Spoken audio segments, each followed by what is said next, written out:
Okay, everybody, welcome to part two of our discussion of modernism. What we're going to do this time is talk about the ways in which we've used modernism in our contemporary culture. And one of the things I really want you to see is how deeply embedded this way of thinking about the world becomes in the way in which we work out what it means to be human, how we organize our politics, and a whole bunch of things.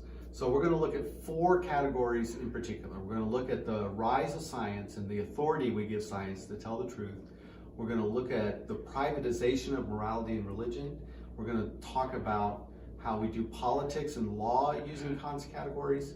And then finally, we're going to talk about education, the way in which education forms us to be a particular kind of people.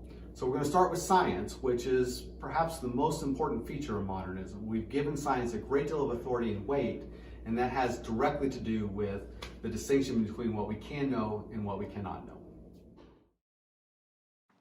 So one of the things that happens once we decide that science is the only way to tell the truth is that we start to use science to tell the truth.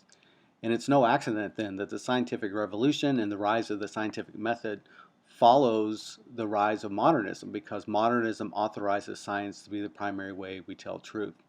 So what we have in front of us is the motto of the Royal Society in Great Britain, which became the preeminent scientific society in the world.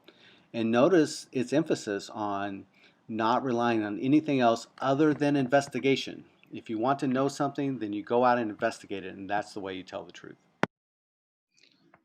Okay, so one of the things that emerges from this emphasis on science is not only that science becomes the primary means of intellectual inquiry, but it also becomes the means of moral inquiry. So just take a look at this piece by a Harvard scientist named Steven Pinker, and notice what he says here about science. It's not just that he thinks it's the moral center of inquiry, but he also thinks, if we follow this out here, that it also gives us a sense of humanity's place in nature, which ultimately helps us understand the human condition.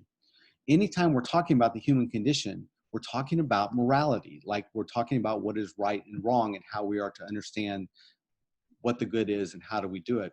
And so he goes on here to just list a whole bunch of ways in which science helps us better understand the human condition so that we can better understand who we are and know what to do. And so pay special attention to this one that I think is really interesting when he says that the mind, let me get down here, that the mind is an activity of an organ run by physiological processes, right? That's a profound insight. It's not one that most theologians or philosophers would agree with, but it's a very scientific judgment, and it does reflect the moral thinking of a great number of people. So one of the things that happens with Kant, as we've always discussed, is that you divide what we can know from what we cannot know. As we just discussed, that means we start to prefer science as the only way to tell the truth. The flip side of that is we start to think that everything that's on the other side of the wall is relative. So morality, religion, even how you're supposed to feel in any given circumstance is now relative to you.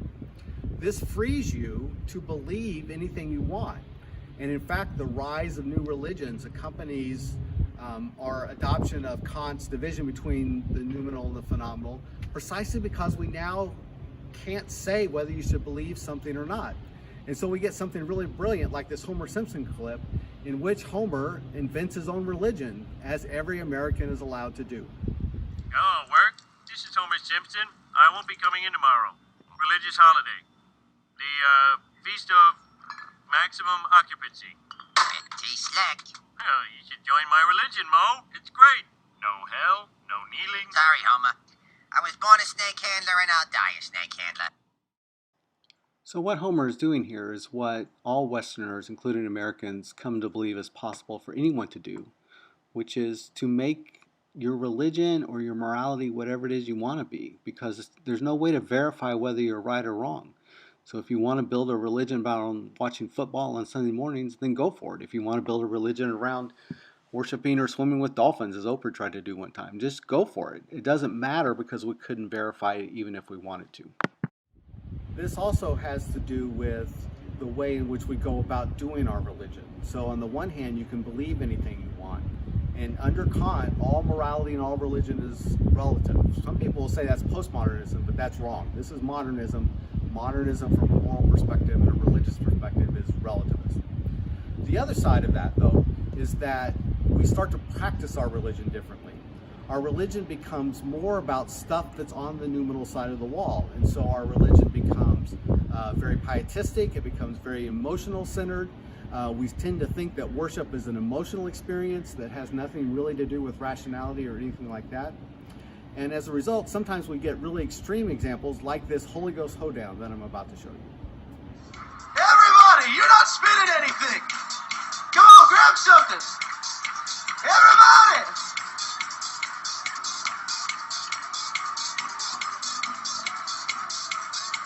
I sing this. You spin me right round, Jesus, right round, like a record, Jesus. So another way that modernism influences our culture is through our politics. Believe it or not, both the Declaration of Independence and the American Constitution were founded on modernist principles. And one of the ways to read even the Bill of Rights is that it's trying to protect this distinction between what we can know and what we cannot know, and some of the implications for what that means about being human. So, for example, the framers of the Constitution were well versed in a version of Kantianism. In fact, they had a whole bunch of Enlightenment philosophical perspectives that influenced the way in which they articulated the Constitution and even tried to construct the entire American system. We see that most clearly perhaps in the Bill of Rights, although I think you can make a case for it in the entire Constitution and the Declaration of Independence. But the Bill of Rights, it's really clear, especially, for example, in Amendment 1, the reason the government can't make a rule with respect to religion and the reason it guarantees free speech is because all those things are private. And so the government should have no access to them. The only thing the government can have access to, the only thing the government can determine is what is available for all of us to know, which is only what is available to us through science. Not only does the First Amendment protect our ability to believe any way we want, and this goes back to the Homer Simpson clip a little bit ago, you can worship any way you want to. The flip side of that, though, is that you can't force your religious opinions on somebody else.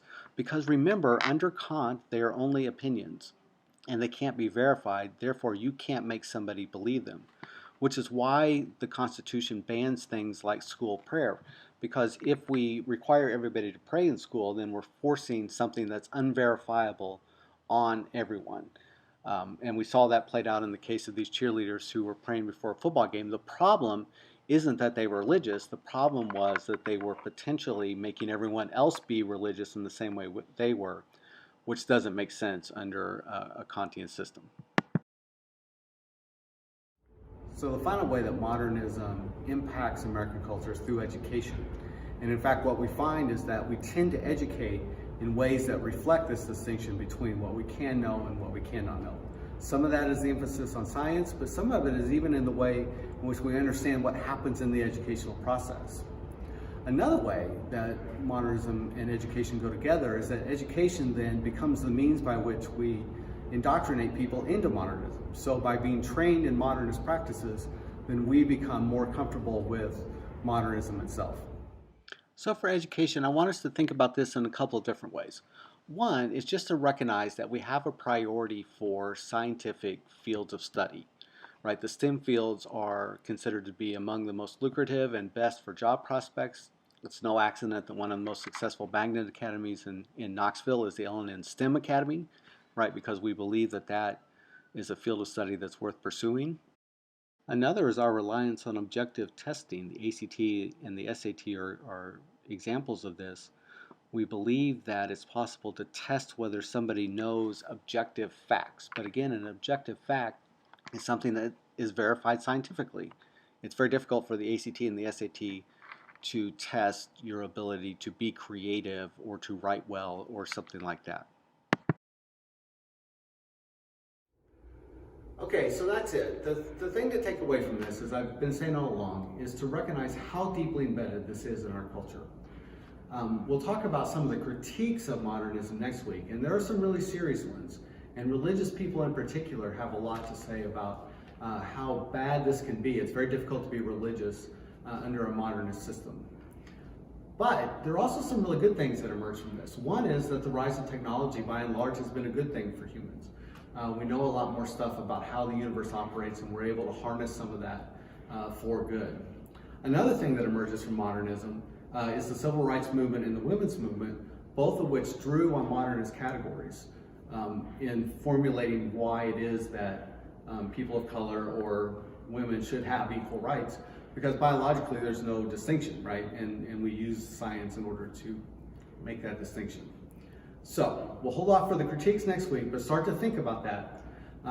For now, though, pay close attention to all the ways you're going to encounter this division between what we can know and what we can know just in your day-to-day life.